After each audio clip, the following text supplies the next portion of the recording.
በስመ አብ ወወልድ ወመንፈስ ቅዱስ አሐዱ አምላክ አሜን። ለዓለማት ብፍቕሪ ዝምግብ ጥንቲ ዝነበረ ኣልፋ ዓለም ሕሊፉ ዝነብር ኦሜጋ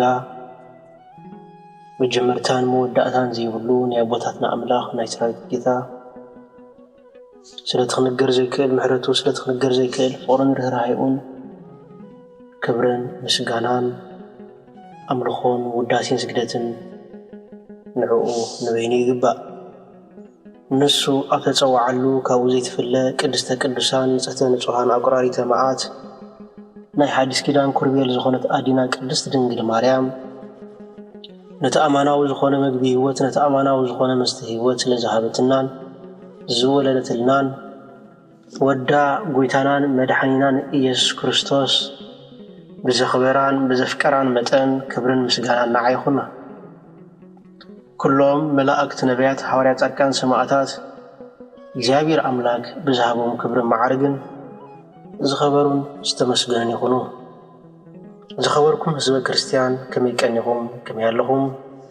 ኣሜን። ስም ትልኡልን ሕያውን ዝኾነ እግዚአብሔር ኣምላክና በኣና ብድኹማት ባሮቱ ዝኸበረን ዝተመስገነን ይኹን። እግዚአብሔር ኣምላክ ፈቃዱ ኮይኑ ብቃላቱ ክንጻናናዕ ብቃላቱ ክንሃድእ ብቃላቱ ክንብርትዕ ስለዝፈቀደውን ስለዝፈተወን ድጋሜ ክብርን ምስጋናን ኣምልኾን ውዳሴን ስግደትን ንዕኡ ይኹን። ናይ ሎሚ መዘራረቢ ኣርእስትና እግዚአብሔር ሓይለይ ዝብል ሓይለ ቃል እዩ። እወ እግዚአብሔር ኣምላክ ሓይልና እዩ። እግዚአብሔር ኣምላክ ብርትዕና እዩ። እግዚአብሔር ኣምላክ ምጽንናዓና እዩ። እግዚአብሔር ኣምላክ ዋልታና እዩ። እግዚአብሔር ኣምላክ መዝሙርና እዩ። እግዚአብሔር ኣምላክ ኩልንትና እዩ። ነገራት እወ እግዚአብሔር ኣምላክ ኣብ ህይወትና ዘይኮነ ነገር ወላ ሓደ ነገር የለን። ነታ ክብርቲ ህይወት እኳ ከይተረፈ ምእንታና ኣብ መስቀል ወፈያ። ስለዚ እግዚአብሔር ኣምላክ ሓይልና እዩ። ነዚ ድምፂ እዚ ነዚ ቃል እዚ ኩሉ ግዜ ክንደግም እግዚአብሔር ኣምላክ ይደግፈና። ምክንያቱ ሓይሊ ካብ እግዚአብሔር እዩ፣ ጉልበት ካብ እግዚአብሔር እዩ፣ ጥበብ ካብ እግዚአብሔር እዩ፣ ፍልጠት ካብ እግዚአብሔር እዩ፣ ሓዳር ካብ እግዚአብሔር እዩ፣ ናብራ ካብ እግዚአብሔር እዩ። ስለዚ ሓይልና እግዚአብሔር ኣምላክ እዩ። ነዚ ድማ ሐዋርያ ቅዱስ ጳውሎስ እቲ ዝምካሕ ብእግዚአብሔር ዳኣ ይመካሕ ይብለና። ሎሚ ሰባት ብብዙሕ ነገር ይምክሑ። ኣብ ሓላፍን ኮንትን ዝኾነ ነገር ኣብ ከድሕኖም ዘይክእል ነገር ይምክሑ። ነገር ግን ሓደ ሰብ ክምካሕ ዘለዎ ብእግዚአብሔር ጥራይ እዩ። ምክንያቱ እግዚአብሔር ኣምላክ ኩሉ ዝፈልጥ ኣምላኽ፣ ኩሉ ዝገብር ኣምላኽ፣ ኩሉ ዝኽእል ኣምላኽ ስለ ዝኾነ ካልኦት ኣብ ትሕቲ እዮም። ስለዚ ወገናተይ ክንምካሕ እንከለና ብእግዚአብሔር ኣምላክ ክንምካሕ ይግባአና። ክንሕበን እንከለና ብእግዚአብሔር ኣምላክ ክንሕበን ይግባአና። ምክንያቱ ንሱ ፍጹም ኣምላኽ ንሱ ኩሉ ኸኣሊ ኤልሻዳይ ስለ ዝኾነ፣ ስለዚ ትምክሕትና ተወክልትና ፀግዕና ኩሉ ኣብ እግዚአብሔር ኣምላክ ክንገብሮ ይግባአና። ምክንያቱ ንእግዚአብሔር ኣምላክ ኣሚኑ ዝሓፈረ ዋላ ሓደ የለን። እዚ ኸዓ ኣቦና ሲራክ ንወስከ ናብቲ ናይ ቀደም ወለዶስከ ናብቲ ጥንቲ ወለዶ ተመለሱ። ንእግዚአብሔር ኣምላክ ህይወቱ ሙሉእ ዘፍቀረ ህይወቱ ሙሉእ ዘገልገለ ዝሓፈረ ዶ ሪኢኹም ትፈልጡ ይብለና። ብሓቂ ዝሓፈረ ርኢና ይንፈልጥን። ስለዚ ወገናተይ እግዚአብሔር ኣምላክ ሓይለይ እዩ ዝብል እንሆ ከም ቅዱስ ክቡር ዳዊት ኩሉ ግዜ ክንዝምሮ ዝግባአና መዝሙር እዩ። ኩሉ ግዜ ክንጭርሖ ዝግባአና ጭርሖ እዩ። ኩሉ ግዜ ኣብ ህይወትና ክንለብሶ ዝግባአና ነገር እዩ። ምክንያቱ እግዚአብሔር ሓይልና ወገናተይ ካብ ዘይምንባር ናብ ምንባር ዘምፅኣና ካብ ኢምንትኒ ካብ ሓመድ ጠፍጢፉ እስትንፋስ ብምሃብ እንሆ ህያው ዝገበረና እግዚአብሔር እዩ። ስለዚ ነዚ ዘለናየ ህይወት ነዚ ዘለናየ ናብራ ነዚ ዘለናየ ህላወ እንሆ ሓይሊ ዝኾነ ብርትዕ ዝኾነ እግዚአብሔር ኣምላክ ስለ ዝኾነ እግዚአብሔር ኣምላክ ሓይሊ እዩ ብምባል ኩሉ ግዜ ከነመስግኖ ይግባአና። እወን ኣብ ሰብኣዊ ህይወትና መብዛሕትኡ ግዜ ንሓይሊ ከም ኣካላዊ ሓይሊ ፅልዋ ወይ ከዓ ዓወት ኢልና ኢና ንሓስቦ። ቅድስት ኦርቶዶክሳዊት ቤተክርስቲያን ግና ሓቀኛ ሓይሊ ካብ ስጋ ከም ዘይኮነ ትምህረና። ኣብ ቃንዛ እውን እንተኾነ ፃወር ዝኣምንን ይቕረ ዝብልን ሓይሊ እንረክብ ካብ እግዚአብሔር ስለ ዝኾነ፣ ስለዚ እግዚአብሔር ኣምላክና ሓይለ እዩ። እግዚአብሔር ኣምላክ ጽንዕና እዩ። እግዚአብሔር ኣምላክ ብርትዕና እዩ። እግዚአብሔር አምላክ ኃይል ነፍስና ይወገናት ስለዚህ ነፍስ ኃይል ምስተኸውን ነፍስ ኃያል ምስተኸውን ኩል ነገር ወገናቴ አብኢድናይ ስለዚህ በነፍስና እግዚአብሔር አምላክ ኃይል ይበነበር ወገናቴ ምክንያቱ በረከት ናይ ነፍሲ ንስጋ ስለዝተርፍ በረከት ናይ ስጋ ግን ነፍሲ አይተርፍኒሞ በስጋው ነገር አይንመካህ በስጋዊ ተድላ በስጋዊ ምቾት በስጋዊ ግዚያው ዝኾነ ሀብቲ ወገናቴ አይንመካህ በግዚያዊ መልክዕ በግዚያዊ ዝና በግዚያዊ ዝተፈላልዩ ነገራት አይንመካህ ኃይልና ጸግዕና ተስፋና እግዚአብሔር አምላክ ይኹን ዝግቦ እወ መዝሙር ዳዊት ምዕራፍ 46 ቁጥር 1 አቦና ዘመራይ ዳዊት ከምዚ ይብል እና እግዚአብሔር አምላክ ኃይል በዝግባእ ዝፈለጠ እግዚአብሔር አምላክ ኃይሉ ምዃኑ እግዚአብሔር አምላክ ዕርዱ ምዃኑ እግዚአብሔር አምላክ ዕቅቡ ምዃኑ ወትር ጊዜ ዝሰብኽ ዝነገረና ዝምህረና እወ ልበ አምላክ ዝተባህለ ቅዱስ ዳዊት ከምዚ ይብል እወ አምላክ ምዕቆቢናን ኃይልናን እዩ ኣብ ጸበባ ኣዝዩ ህሉ ረዳኢና ይብለና ስለ ቃላቱ ስም እግዚአብሔር አምላክና ዝኸበረን ዝተመስገነ ወገናተይ ንርስዕ ኮይና እምበር ኣብ ግዜ ፀገምና ኣብ ግዜ ፀበባና ዝበፅሓልና መን እወ ኣለኹልኩም ዝበለልና መን ኃይልና ብርትዕና ዝኾነና መን ኣብ ግዜ ሕማምና ኣብ ግዜ ውድቀትና እወ ሰባት ኣብ ዝረስዑና ግዜ ኃይሉ ኮይኑ ብርትዕ ኮይኑ ዘሳገረና ንሆነቲ ከቢድ ጸልማት ዘመን ዘሳገረና መን እንተይልና በሐቂ እግዚአብሔር አምላክ ይሞ እግዚአብሔር ኃይልናን ጸግዕናን ወገናተይ ኣብ ጸበባ ጊዜ ድማ መጸግዒናይ ነው እሙን ረዳኢናይ ወገናተይ ስለዚህ ንሱ ኃይልናይ እግዚአብሔር አምላክ ኃይለይ እወ እግዚአብሔር አምላክ ዋልታናይ ወገናተይ ስለዚህ እግዚአብሔር አምላክ ከባና ርሑቕ አይኮነን ወገናተይ ኣብ ንብሶ ከፈተና ኣብ ጎንና ደው ይብል እወ ኣብ ሓዘን ኣብ ተስፋ ምቁራጽ ኣብ ጽምዋ ምስ ወደቕና ንኹሉ ጋሊሁ ንኹሉ ቀንጢጡ በቲ ሓያል ዝኾነ ቅልጽሙ የልዕለና ብብርቱዕ ዝኾነ እወ የማና ኢዱ የልዕለና ወገናተይ በሐቂ የማናይቲ ኢድ እግዚአብሔር አምላክ ምሕረት ትገብር የማናይቲ ኢድ እግዚአብሔር አምላክ ኃይል ትገብር ወገናተይ ስም እግዚአብሔር አምላክና ዝኸበረን ዝተመስገነን ይኹን እወን ስለዚህ እግዚአብሔር አምላክ ኃይልና ይኽንብል ከለና አረ ንስኻትኩም ከንገብሮ ዝግባእና ነገራት ክህሉ ይግባእ እወ ክርስትና መቼም ከምንፈልጦ ቃል ጥራይ አይኮነን ቅድስት ቤተ ክርስቲያንና እትባህ ዘብልን ኣዝዩ ደስ ዘብል ነገር እንተሃልዩ ንቃል መጀመርታ ተንብቦሞ ነቲ ቃል ከዓ እንታይ ትርጉሙ ከዓ ትነግረሉ ወገናተይ እወ ስለዚህ እግዚአብሔር አምላክ ኃይል ይኽንብል ከለና አነ ንስኻትኩም ገነት እግዚአብሔር አምላክ ዝኾነ ኃይልና ዝኾነ እግዚአብሔር አምላክ በኸመይና ክንገልጾ ንኽእል ኃይልና በኸመይና ኣብ ቅድሚ ሰባት ክንገልጽ ንኽእል እወ እግዚአብሔር አምላክ ኃይልና ኢና ካበልና እግዚአብሔር አምላክ ሓያላት ንኽንከውን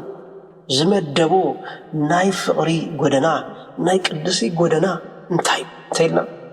ሕጂ ክንርኢና ማለት እዩ እግዚአብሔር አምላክ ኃይልና ኾነልና ኣብ እንደሌለ ጊዜ ክንክተሎም ዝግባአና መርህ ክንክተሎም ዝግባአና ፕሪንሲፕል ኣብ ህይወት ኣብ ክርስትና ስለዘለው ነዚኦም እንዳርኣና ክንከይድና ስም እግዚአብሔር አምላክና ዝኸበረን ዝተመስገነን ይኹን እወ እግዚአብሔር አምላክ ኃይልና ይኽንብል ከለና ትሑታት ምስ ንኸውን ይወገናተይ ብትሕትና ይወገናተይ እወ ብምጭራሕ አይኮነን በፕሮፓጋንዳ አይኮነን ወገናተይ ነው እግዚአብሔር አምላክ ኃይልና ይኽንብል ከለና ብትሕትና ይወ ቅዱስ ይስሐቅ ሴራው ከምዚ ይብል ኃይል ትሑታት ካብ ናይ ነገስታት ኃይል ይዓቢ ይብለና እወ ኃይል ትሑታት ካብ ናይ ነገስታት ኃይል ንላዕሊ ይዓቢ ይበርትዕ ይሕይል ይብለና እወ ካብቲ ንጉስ ካብቲ ኣብ ዙፋን ዘሎ ካብቲ ዓለም ትግዛኣሉ ንጉስ ንላዕሊ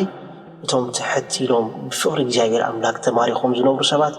ኣዝዮም ይበርትዑ ስለዚ ወገናተይ ሎሚ እንተሪእናዮ ሓያል ሰብ ኮይኑ ዝረአየና ብስጋዊ ነገር ዝበርትዐ ብስጋዊ ነገር ኣብ ላዕሊ ጽፍሒ ዝበጽሐ ብትምህርቲ ብዝተፈላለየ ብኣካላዊ ብቕዓት ብዝተፈላለየ መገዲ ኢልና ኢና ንመዝኖ ግን ሓያል ዝበሃል ሰብ ትሕትና ሰብ اسم بتتنا ركب لنا قدوس ميكائيل ملأ نزحج زلو كبري تركب زخاله بتحتنا يمكن قدست دنجل ماريا አደጉይታ ክትከውን ዘብቃ ነገር እንታልዩ አደጉይታ ክትከውን ዘብቃ ነገር እንታልዩ ትሕትና ይወገናት ቅዱሳን ናይ እግዚአብሔር አምላክ ክብሪ ክርዩ ዝኻሉ ናይ እግዚአብሔር አምላክ ጸጋን ፍቅርን ክርዩ ዝኻሉ ናይ እግዚአብሔር አምላክ ክብሪ ክርዩ ዝኻሉ በትሕትና ይወገናት ስለዚህ ሓደ ክርስቲያን ካብ ትሕትና እንተወፂ ዋጋ ይሁን ስለዚህ እግዚአብሔር አምላክ ኃይልና ይኽብል ከለና በትሕትና ይወገናት بخلا يكونن بإنباغارو يكونن بجفرا يكونن بتمكحتي يكونن وغناتي بتحتنا ስለዚህ ካብቲ ንግስነት ዘለዎ ሰብ ንላዕሊ ትሕትና ዘለዎ ሰብ ይዓቢ ብለና ቅዱስ ይስሐቅ ሲራዊ ወይ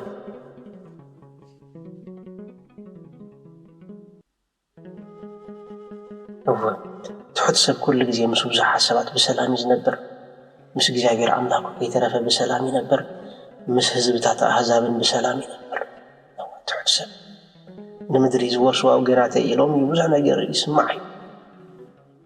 ብዙሕ ነገር እንሰማዕ ግን ነዛ ምድሪ እዚኣ ክወርሰዋ ዝኽእሉ ወገናተ ትሑታት ጥራይ ኣብ ማቴዎስ ወንጌል ምዕራፍ 5 እንታይ ይልና ኣሎ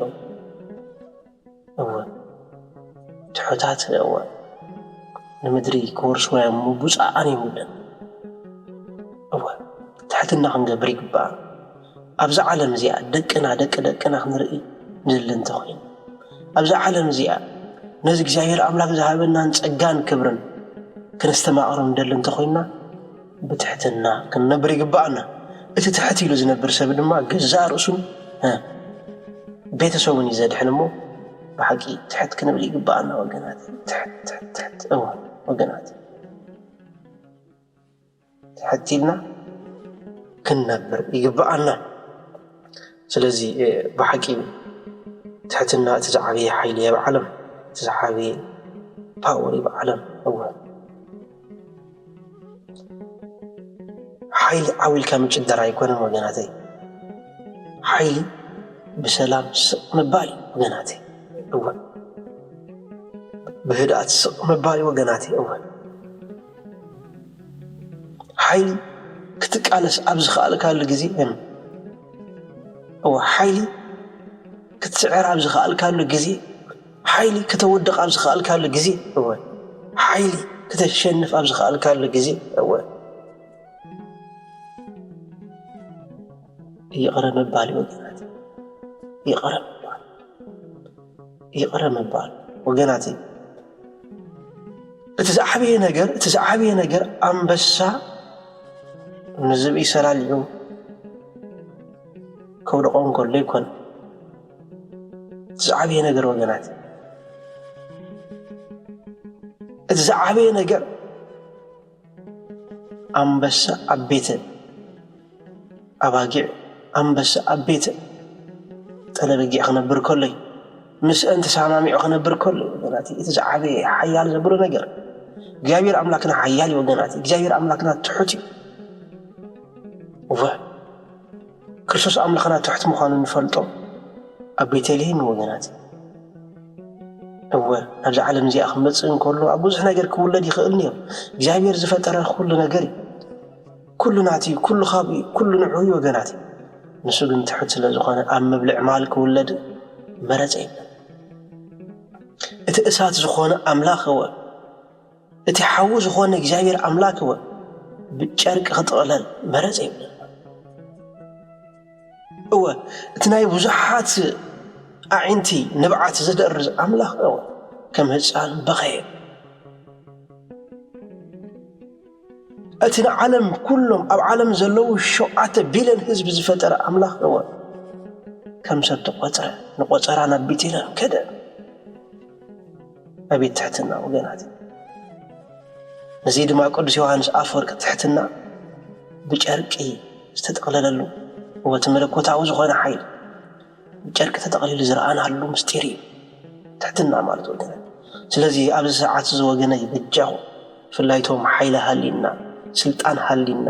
ፍልጠት ሀሊና ጉልበት ሀሊና እንመካህ نفسنا عين بدا تزمكح بإجابير أملاك مكح تزمكح بإجابير أملاك مكح تزمكح بقدسان مكح تزمكح ببيت كريستيان مكح قال أخذ حنوز الحيل ما نم يلا هو أبتن بيت سفانيا سنتاي بلنا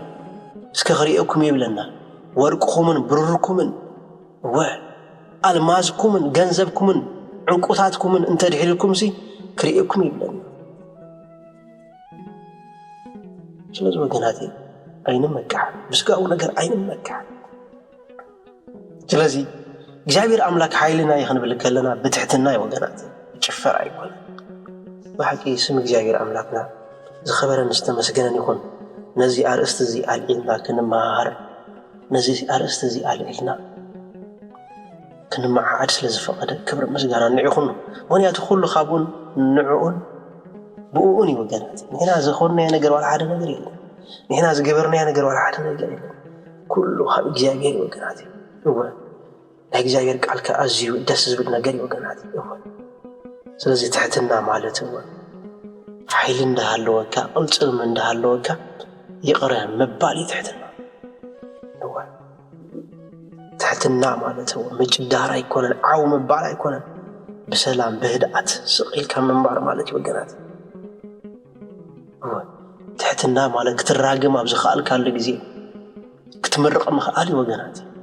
وأنا تمزرق مخم مرق ومبلنا نو حدا كو عسرت أمتا كايدن انتي لك حدا أمتا كايدن انتي لك عسرت أمتا كايدن بلن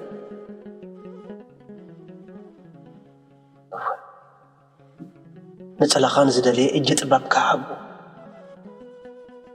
ازي تحتنا وجناتي ازي تحتنا እግዚአብሔር አምላክና አና ዘያበና ነገር ወላ ሓደ ነገር የለ ኩሉ ነገራት ያበና ወገናት አይዳውያን ተኸብርት ነፍሱ ሰቂሎም ከአኹሉ ንኽዳኑ እጫው ደቁሉ ንኽዳኑ ተመቀሉ እግዚአብሔር አምላክ ንሰብ ዘይኮነ ነገር ወላ ሓደ ነገር ስለዚህ ትሕትና ማለት በዓውታ ምጭዳር አይኮነን ትሕትና ማለት በህዳት ስቅም ባሊ ወትሕትና ማለት حيل بزلك عجزي سقم بال حيل بزلك عجزي